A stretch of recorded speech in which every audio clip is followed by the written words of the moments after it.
Happy holidays and welcome into your 1-minute sports betting update presented by the FanDuel Sportsbook. I'm Ariel Epstein with Sports Grid.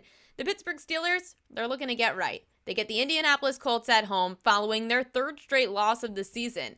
The Steelers lost 27-17 to the Cincinnati Bengals last week.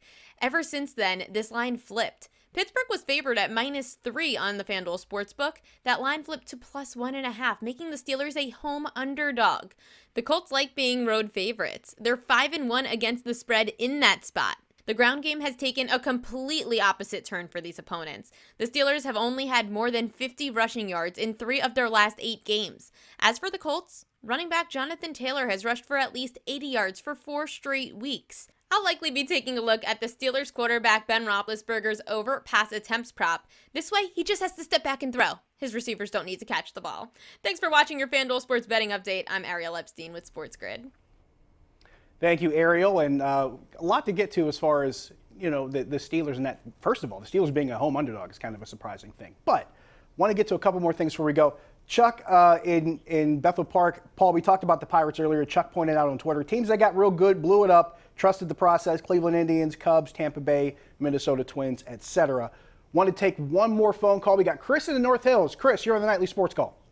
Hey, guys. Merry Christmas. Merry wanted Christmas. to give my lump of coal to Randy Fichtner. I think he's probably one of the bottom offensive coordinators in the NFL. The league kind of figured him out this year. He has no answers. And my question to both of you is, when he gets fired by the Steelers, does he ever become an NFL offensive coordinator again?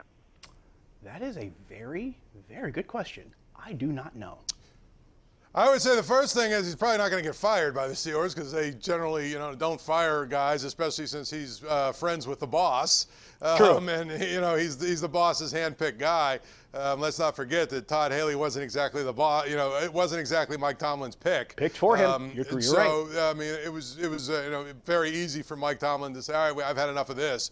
The other thing is the answer is no. I can't imagine anybody is going to hire Randy Fichtner to be their offensive coordinator. Maybe some college somewhere, but I just can't imagine that there's an NFL team that would go that route. But stranger things have happened, haven't they?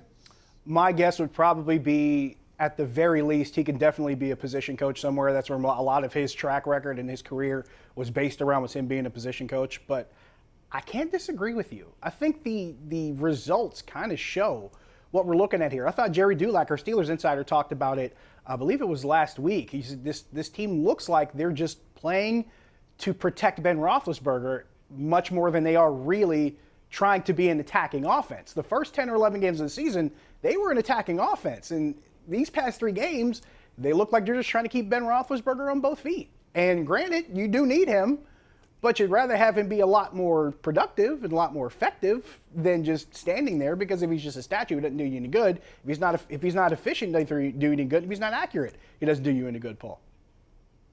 Right, and I think the thing about it is when you look at it, people think I'm crazy when I say this until they actually look at it. The Steelers' offense was a lot better when Todd Haley was calling the plays. You were not and wrong. One of the biggest things is Todd Haley was one of the few people that would take on Ben Roethlisberger. Him and Ken Wisenhunt, that was it.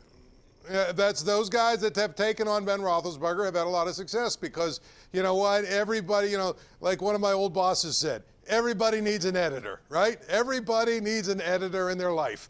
And it's, kind of like social media. One of the biggest problems these athletes have, there's no media relations person to cleanse whatever it is they're going to say before they put it out there, which is why you get so many dumb things. And it's the same thing here. Everybody needs a boss. And you know what? Ben Roethlisberger doesn't like to have a boss. He wants to call plays and all that other stuff, it doesn't work that way. Well, Paul, that's it for us. Thanks again for joining us. Thanks for your calls. Thanks for your tweets. As I say often, it is you guys that make this show great. I'm Josh Taylor. See you tomorrow night.